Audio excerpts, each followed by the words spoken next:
Seated climbing versus standard. Welcome to the video. You need to learn how to use both. The best climbers in the world are very capable of out the saddle and in the saddle. It makes sense, makes logical, pragmatic choices in reality to be able to climb in and out of the saddle. So I often do drills where I climb for at least 4 to 5 minutes, going, pretty hard, getting a real sweat on, right?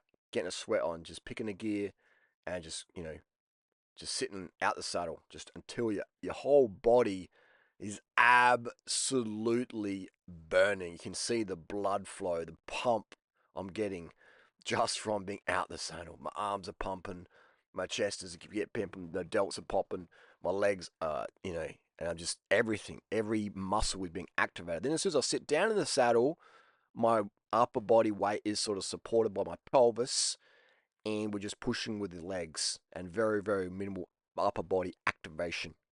So it's good to be able to do both of that, in the saddle and out the saddle, to work different muscles. You fatigue your legs, and then when your legs are done, you can start to use your upper body to take some of the load off of your legs, and can also use, when you're out the saddle, you're using your body weight. You're swaying that bike left to right, and you're now using your body weight to turn over the pedals. Okay, so you want to be able to do a mix. The best times are done within the saddle and out the saddle. If you look at the best performances on earth for cycling up hills, Lance Armstrong, Chris Froome, Richie Port, Contador, Bradley Wiggins, Cookie Man, Andrew Fever, all these people out there who are doing these mutant watts per kilo.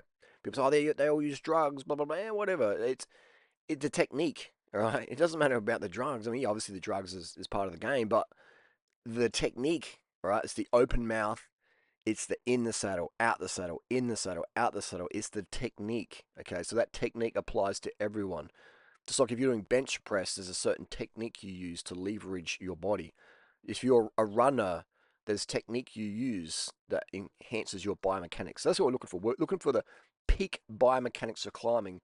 And if we look at the best, fastest climbers in the world, with the ketchup blood, they're using all these proper biomechanics. Okay, that's what works. So copy these people.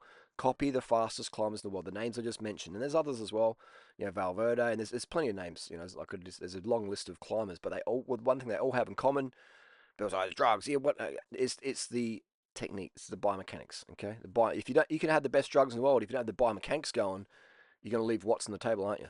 So practice these drills. Do these drills, man, and you'll become a much better climber. A much better climber. Out the saddle as hard as you can go for 4 to 5 minutes, and just feel the burn, baby. Feel the burn. All right, feel the absolute burn. So now I'm in the saddle.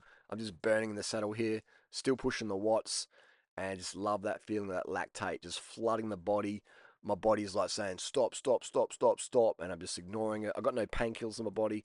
I mean, painkillers take the fun away. I mean, I know a lot of cyclists and swimmers and runners use painkillers to deal with lactic acid, but I don't. I just prefer. I love to feel the burn. All right, I just love that feel, and for me, painkillers makes it too easy. So I avoid the painkillers. They're also toxic on your liver.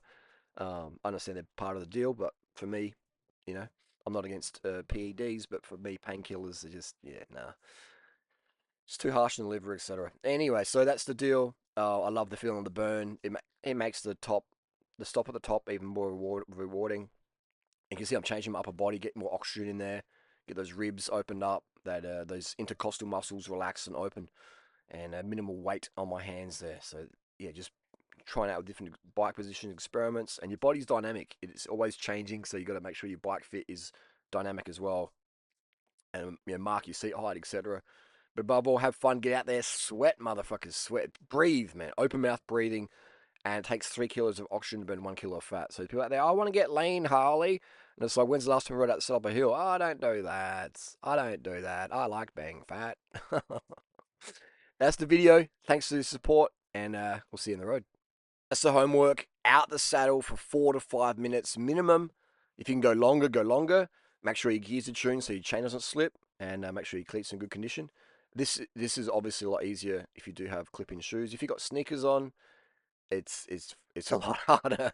It's a lot harder. That's what you come to a point. Like I use flat pedals around town, no worries. But when it comes to serious fitness, you need to have clip-ins because then you can when you're clipped in, your shoe is so stiff, especially if you've got a carbon fiber sole shoe. You need a carbon fiber sole shoe with a clip-in pedal, and you just can engage. You can activate your muscles a lot more. You can really just change from muscle group to muscle group because you're clipped in. You can use your hamstrings more. You can use your glutes more. You can just rotate your muscles around and delay that fatigue and get a much better workout. If you know, you know.